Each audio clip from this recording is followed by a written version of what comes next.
To day 8 of 365 days short cut series.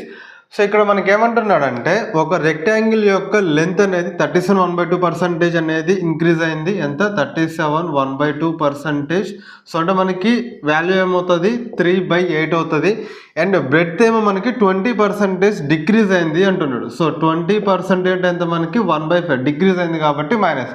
అయితే దాని ఏరియాలో వచ్చే చేంజ్ పర్సంటేజ్ ఆఫ్ చేంజ్ ఎంత అని చెప్పేసి అంటున్నాడు అనమాట. ఓకేనా?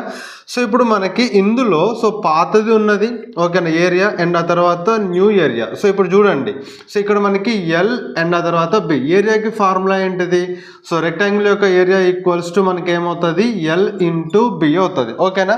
సో ఇప్పుడు మనకి ఫస్ట్ దీని లెంత్ ఎల్ అనేది 8 యూనిట్స్ ఉండే, ఓకేనా, అండ్ ఆ తర్వాత ఇప్పుడు ఏమైంది? 3 యూనిట్స్ పెరిగింది, అంటే 11 యూనిట్స్ అయింది. ఇక్కడ దీని బీనేమో మనకి 5 యూనిట్స్ ఉండే, ఇప్పుడు ఏమైంది? 1 యూనిట్ తగ్గింది, డిక్రీజ్ అయింది కదా. సో కాబట్టి ఇక్కడ 4 యూనిట్స్ అయింది. అండ్ ఇప్పుడు ఏరియా ఏమవుతుంది? సో ఇంతకుముందు 8 ఇంటూ 5 40 యూనిట్స్ ఉండేది, ఇప్పుడు 11 ఇంటూ 4 44 యూనిట్స్ అయింది. సో అంటే ఇప్పుడు మనకి ఇది ఎంత పెరిగింది? 4 యూనిట్స్ పెరిగింది. సో 4 అనేది 40లో ఎంత పర్సంటేజ్?